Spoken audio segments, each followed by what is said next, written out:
I spent half of my life in this country and half of my life in another country. That's where that spelling of that name comes from. Grew up as a German Methodist, of all things. For the last 2 years, I have been teaching at Vanderbilt, which is a real place you should be aware of, because one of the progressive places where progressive theology is done these days in the world. And the colleagues and the students there are in many ways phenomenal. Yet at the same time, the topic that we're talking about today, we're still developing. So there's awareness of all kinds of oppressions, but when we talk about class and economics, people are usually a little bit apprehensive what that means, because there's still the old mentality of the Olympics of oppression, right? Where the idea is, we're fighting along these various lines, and some things are more important than others. So when I say class and economics, people think that's what I'm saying. That's not the case. We're really talking about this intersectionally. We're talking about this as issues of race, ethnicity, gender, sexuality, and class come together. That's the spirit, and that's the sort of work that I want to mention to you at this point today. Religion and power is what we're talking about. About 10, 12 years ago, I did some work on religion and empire. There's a book, Christ and Empire. A lot of people thought that was really great, because those were the days of George W. Bush. And then, when Bush went out of office, people thought maybe we don't have to talk about empire anymore. Turns out we did. We never stopped being an empire. Capitalism never stopped acting like an empire. And so as we move forward from here, how do we figure out who we are? And how do we make the present moment not just about an individual president or some political movement? There's a bigger story to tell here, and that's what we're trying to figure out. In terms of my own work, final prefatory remark here. I then went on to work on theology and economics, because it seemed to me that this is the form that empire is taking today. This is where we are. The post-colonial empire is really very sneaky in so many ways, and the sort of things that you see are not always the most serious things. I mean, they're all bad. It's all serious. But some of the things that we don't see, we also have to worry about. And then most recently, I finally ended up writing on something I've been involved in probably for about 20 years, and that's religion and labor issues. Actually, I'll pass this around. This is a book that I co-authored with my wife, Rosemary Henkel-Rieger, who is an organizer sometime with the AFL-CIO Central Labor Councils, sometime with Job with Justice, now building a new project dealing with worker cooperatives. The labor piece here is of course a lab setting, because what we found over the years is all the structures of oppression come together when you talk about labor. Racism, sexism, ethnocentrism, heterosexism, all of that really shapes up in the labor world, because that's where we all meet, and that's where these various forms also play a role. So if you look at your paycheck, chances are you can identify your race, you can identify your gender, you can identify other things. So labor here is not just another issue that we're talking about, but labor is the issue that in so many ways ties us all together. In the days of the Occupy Wall Street movement, which happened very close to here, obviously, we talked about the 99%. The exciting thing was that this, for a long time, was the first time that we had now talked about class again. And so the class conversation is something that, picked up a bit, then sort of faded away a bit. But we're still talking about the 99%. And Rosemary and I eventually ended up talking about the working class majority, or the working majority ultimately, because the 99% could also be defined as people that have to work for a living.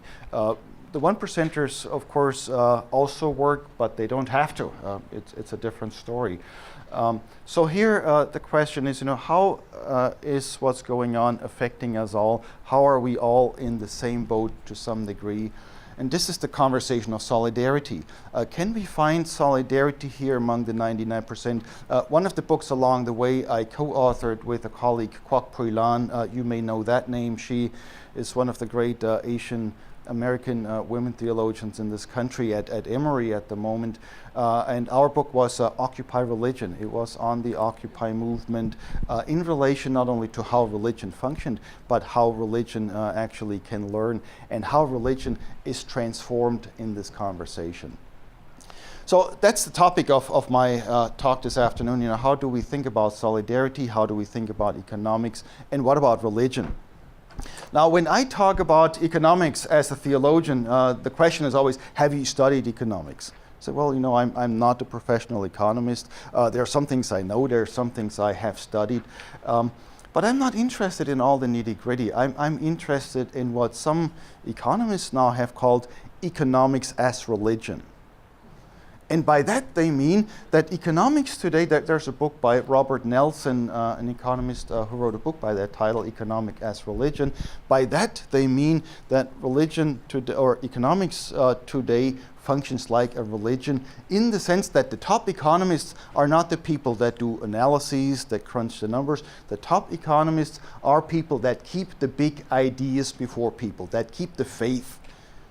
So the idea that a rising tide will lift all boats is one of these theological claims. This is the big theological claim that's out there.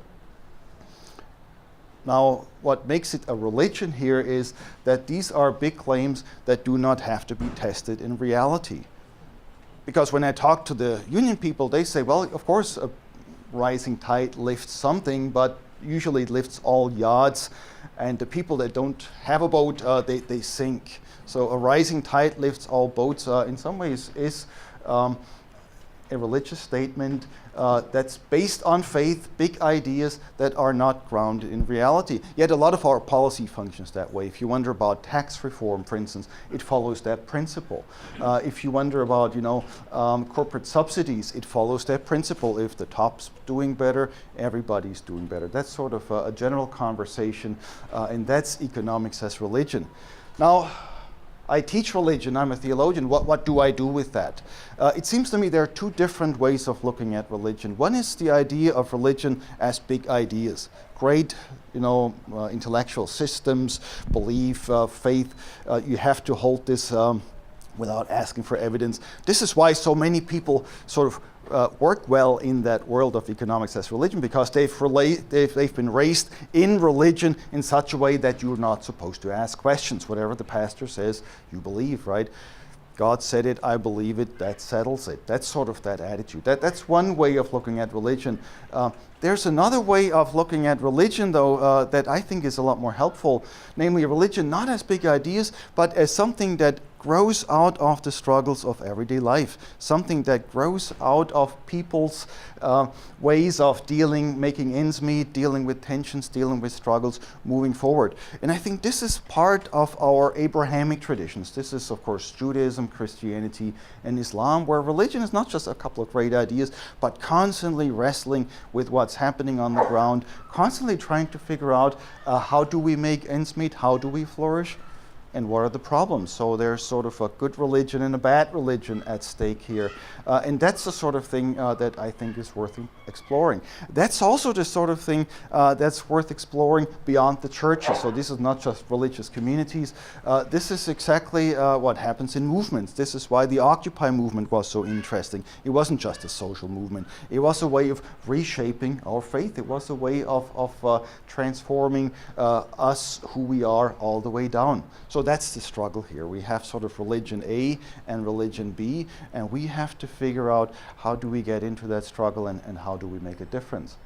One way to do that, of course, is by re-narrating our own stories, our old stories. In the Jewish, the Christian, and the Muslim traditions, we all share in common the Exodus. And the Exodus is one of these stories where on the one hand you have sort of this big religion of the empire.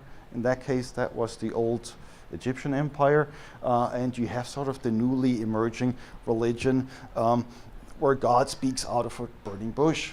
And of course we think the miracle here is God speaking out of a burning bush and the bush doesn't get consumed. This is a story that all these three religions share. I think the miracle is another one. It's not so much God speaking out of a burning bush and guess what? It's sort of looking at what God has to say from that burning bush. Something like, I've seen what's happening in Egypt. I've seen the oppression. I've heard the cry of my people. Now let's go liberate. And in that process, it seems to me, not only the idea of God changes. God takes sides in a struggle. It's not top-down big ideas, but we're actually doing something about this. We're walking with the people. We're moving forward together. And as we do that, something changes. The only question theologically, I'm a theologian, right? Not just sort of studying these things abstractly, existentially. The only question for God I have, what took so long? Why did this take so long that you didn't see before what was happening there in Egypt? Well, it took a while, it happened, and from that point on forward, you then have to figure out how do you make ends meet and how do you start organizing. Solidarity here is an interesting thing because you have Moses who sort of enters into solidarity.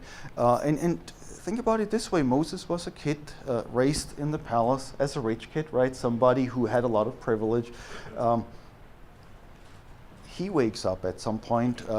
Why? Well, because he sees some working people being mistreated. The first response is not very effective and not something to be recommended. He goes and kills the slave master, overreacting, acting like top-down people usually do. I can fix this. Here I am, a white male, I can fix this, right? Or something like that. This is how I would sort of maybe have reacted from my own background.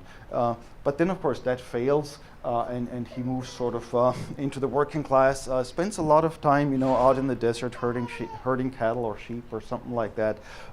And then the whole thing starts again from the other end. So it's a bottom-up versus a top-down story that you find emerging here. Now, this is what Rosemary and I, and also earlier with Puilan, we've been talking about when we say deep solidarity. Because deep solidarity is sort of realizing that's what's happening in this economy is somehow affecting more than just a few. So if you talk about poverty, for instance, you realize that some people are really struggling there with poverty. That's a big problem. But the reality is what's happening to poor people is happening to a lot more of us. It's just we're not talking about it. So in Dallas, for instance, when for a couple of years we were helping organize Walmart workers, that's an interesting story all in itself. Ask me about it later. But when we were organizing Walmart workers, after a while we realized as goes Walmart, so goes the economy. What's happening to the Walmart workers is happening to them. It's like the Hebrew slaves. It's really, really bad. It's really, really blatant. Look at the stories. This is not good. What's happening, to low-wage workers is really, really bad. Has a lot to do also with racism, sexism, and so on. But if you follow this trail, you realize it's not just happening to them, it's happening to us down the road. So when SMU then, when I was still a professor there, fired 150 to 200 people, administrators and so on, including staff, we had two different opinions. Some people thought that was just a bad management decision. Others of us thought, as goes Walmart, so goes SMU. And now I'm at Vanderbilt, and we had an interesting organizing effort of adjunct faculty, where adjuncts started to organize, universities started to push back. I kept saying, as goes Walmart, so goes Vanderbilt. And some of my colleagues were asking me, you seem to be really touched by this. You seem to be, why is this so important to you, was the question that came to me. Now, you have to know, I'm not an adjunct. I have tenure, I have a full professorship, I have a very nicely endowed named chair. So the question, why is this so important to you? Aren't you a 1%er? Well, the reality is, if you look at how these things work, it goes pretty far up. You're probably not a 1%er, or even if you are, the question is not just how much money do you have, but how much power do you have? And by the end of the day, even the white male named chair professor at Vanderbilt University has surprisingly limited power. So that's the point of deep solidarity. We have to realize that we're all in this together. Now, we learn what's going on, not just anywhere, but really where the pressure is graded. So you pay attention to what's happening at the grassroots to people. That's sort of the first thing. And then you start thinking about yourself, how you fit into that. Here, solidarity is not a matter of making everybody look alike. This is not about sameness or figuring out, how we're the same. It's actually figuring out how we're enduring the same struggles, but how we're all different, and how we make use of our differences in that struggle. Now, for a white male, that means something else than it might mean for the black woman who's working at Walmart. What it means for the white male, though, is realizing that even your power is limited. Because they usually want us to think, if I speak up as a white male with a pretty deep voice, here in New York City, something will change. It won't. Sorry to report. So the question here is, how do we build this solidarity in such a way that I realize that my power is not autonomous. I'm not this strong individual. In fact, individualism is always only the myth of the 1%. It's the myth of the 1% that want everybody else to believe that they have pulled themselves up by their own bootstraps. The billionaire who happens to be president wants everybody else to believe that he's there because he's been so brilliant and so great. He's made himself great again so he can make everybody else great again. The truth is that the further up you are, the more connected you are, the more you owe to other people. The wealthier you are, the more powerful you are, the more your wealth rests on the back of other people. That's another lesson of solidarity. So do not fool yourself thinking that you can pull this off yourself, especially if you're white, male, and privileged. Now, that's one thing. The other thing is burnout. I see this a lot with my students. So Vanderbilt Divinity School students, maybe a fourth of them are going into ministry, and 75% are going into activism, are going to sort of trying to change the world. If you're in this by yourself or as sort of a nice, well-meaning liberal, you will only last so long. You have to realize that your power comes from somewhere else. You have to realize where real power is and what the fantasies of power are. So as you're fighting this struggle in deep solidarity, it's really a matter of realizing other people's agency. So let me summarize this thing here with deep solidarity. What I'm arguing is this is not a new idea. It's sort of an old model. Moses found it out the hard way, because he couldn't run this show by himself either. And of course you could tell some Jesus stories, you could tell some Muhammad stories as well, how this power has to be built in community. But on the other hand, solidarity now shifts. It's no longer well-meaning people putting themselves on the side of other people thinking how can they help. Everybody has to figure out how is this behemoth destroying our own lives. How is capitalism, this economy, actually not working for a lot more of us than we had ever assumed. And how do we build this power then in other ways? So that takes us back, maybe the final comment here about labor again. Rather than sort of building things from scratch and building movements that come out of nowhere, why don't we start organizing and building power where we spend the bulk of our waking hours, right? That would be at work for a lot of us. Where also we have diversity built in a way that we usually do not have in most of our religious communities. Why not use these places as places of organizing where you're not just sort of stepping aside and outside of it, but you're right there where it's happening, using the energy, using the dynamic that's already there in the workplace, and try to build something. Now, finally, what we found with a lot of working people, of course, this is a lot of that is happening in the South, that most working people are also church people. So this is not a barrier, this is not a sort of a line that's drawn. And so there's your other approach, how do you start rethinking religion, not as big ideas, economics as religion, but as building from the bottom up. What's really surprising and also encouraging is that these things are now happening internationally. Our little book on religion and labor that's going around is being translated into German, of all places, which is very strange in that particular struggle. We've been asked to talk about this in India. I'll be talking about this in Israel in the fall.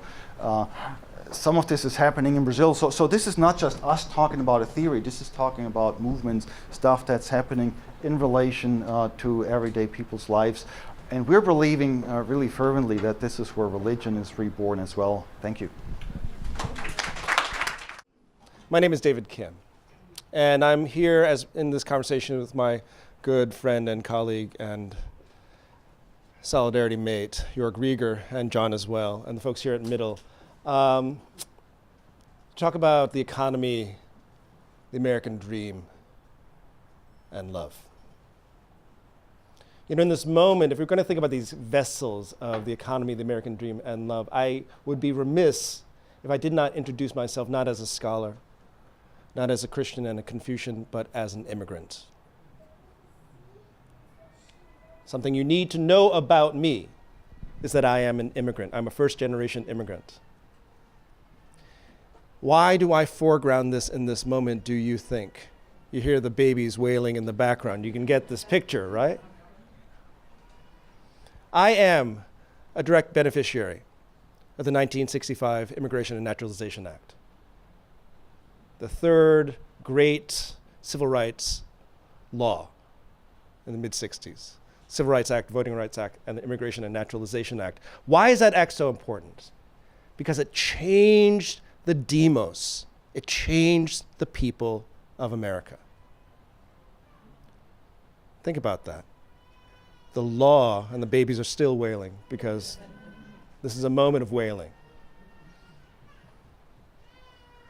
It changed the demos, which means it forced this American experiment to change who we count and who counts as one of us. I come to this country with my parents, and we're drawn here by something, this mythology of the American dream, which promises what? Opportunity.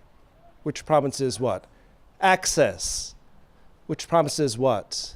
Happiness, which promises what? Prosperity. If we're going to talk about the economy, we're also talking about expectations. Expectations. Capitalism, neoliberalism is cunning because it shapes our expectations. What can we hope for, but also what do we want? What do we want? I come to the States as an immigrant expecting prosperity, opportunity, access. And I've had a good measure of that. I'm not going to lie. I've had a good measure of that. But I've also been confronted with other things. If you show up in the American experiment looking like I do, you can imagine that amongst the things you are confronted with are things like, white supremacy. So you have an economy, a system of expectations that says, here, you have the land of opportunity. Except for maybe every 3 or 4 of you. Brown, yellow, red, black, maybe not so much. Expect less. Expect less. You talk about the American dream. So the thing about dreams, how many of you dream? The rest of you are lying. Of course, right? Everybody dreams, but not every dream is a good dream. Not every dream is a fortifying dream. And for people of color, for the poor, for the marginalized, for the black and brown, for the Muslims, for Jews, Sikhs, the American dream has amounted to something like an American nightmare.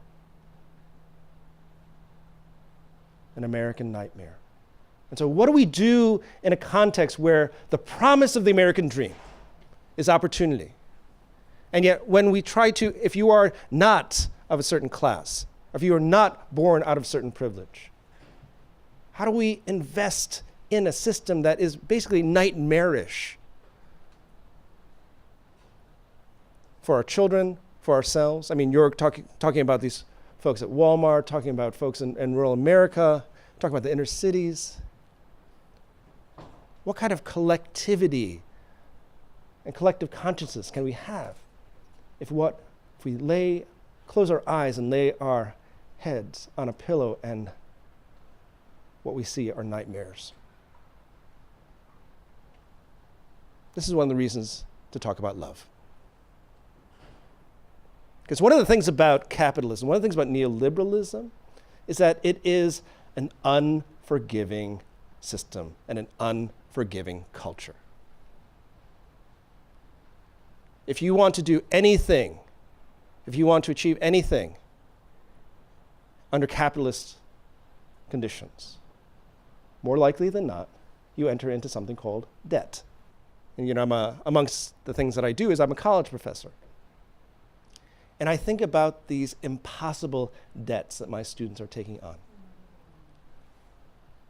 Rolling out of a magnificent education and effectively leaving with what amounts to be a mortgage. I mean, think about the empty promises to our young folks where we say, go seek education. That's your route to prosperity. And you leave with $120,000 in debt, $150,000 in debt, $180,000 in debt. It's impossible. It is literally impossible to dream under those conditions. It is literally impossible to open up your imaginations. And this is an unforgiving system, which is also to say it's an unloving system. So one of the reasons we need to talk and we need to think about love, radical love, revolutionary love, in regard to the economy and the American dream, is that we had to change the orientations of our hearts. If our hearts are constantly pumping debt, pumping cash, pumping credit, but not pumping things like compassion, not pumping things like generosity, not pumping things like forgiveness, and not pumping things like mercy, where mercy means bending our hearts towards suffering. We do not have to capitulate to this form of the economy, which is about debt and debtors, about indebtedness, a kind of stinginess of the heart. What is mine, what is yours is mine, and his too. Part of what I have been trying to do in a project we call Love-Driven Politics is to change our hearts so that what we're seeking is not power, what we're seeking is not the annihilation of another, but we're seeking things like compassion as a form of economy. I mean, imagine a politics, imagine an economic system that was predicated on practices of compassion and generosity, and forgiveness in light of an unforgiving system. I mean, we have things called debt forgiveness. But not for nothing, it sounds an awful lot like unforgivable sin. Right? I mean, what is the root of the word sin? It means to be marked. It means to be marked. Now, we're all, from the traditions from which I come from, which is Christianity and Confucianism, we're all imperfect. And we're marked by certain kinds of relationships. But we should not be marked by the sin of indebtedness to a system that does not refuses to recognize our humanity and our dignity. Yesterday in the session with Jackie and Sally Cohn and Angel and Stash Kotler, they were talking about the dream deferred. In our context, I would say that it's not so much the dream deferred, but the dream denied. Because we're living in a context where our dreaming is under denial. Think about that. Think about that. What is an American dream if it's a nightmare and it refuses the hopes and expectations, again, of the poor, the people of color, the marginalized. What kind of a democracy is that? What kind of hearts do we have for that democracy if we still hold on to that idea that we should treat each other as objects and instruments as opposed to being something like instruments of love? I mean, the radicalism of that claim is that I'm guessing for most of us in this room, you're thinking, oh, Professor Kim, I hear your words. But to actually turn my heart, because I love my iPhone. I do. In the privacy of I love my iPhone. And I love my car. And I love my wardrobe. You're asking me to turn from that and turn to the least of these? You're asking to bend my heart towards suffering such that everything that I desire and expect from the world is oriented to the least of us? And I'm saying, yes, I am. I'm here because somebody loved me. Let me just say it again. I am here because somebody loved me. Which it means that I owe those who loved me my life. I didn't show up like a phoenix from the ground. That'd be pretty cool. But that's not how I showed up on the planet. I showed up here on the shoulders of my ancestors, my blood ancestors, but also my moral and spiritual ancestors. So again, when I say I'm a direct beneficiary of the 1965 Immigration and Naturalization Act, that's also to say that I stand in the shoulders of the Black freedom struggle. I have an indebtedness to them. I want to talk about debt in those terms. I am indebted to the freedom struggle. I am indebted to my ancestors. Rather than saying my primary debts are to, Bank of America or Citicorp, or name your Wall Street monopoly. We can do better. And we can be better. That's the thing. That's the thing. We can be better. So I'll conclude on this. If we're going to talk about expectations, if economy is about expectations, if dreaming is about expectations, why not expect more of our hearts? Why not expect more of ourselves? If we're really going to talk about radical love, if we're really going to talk about that,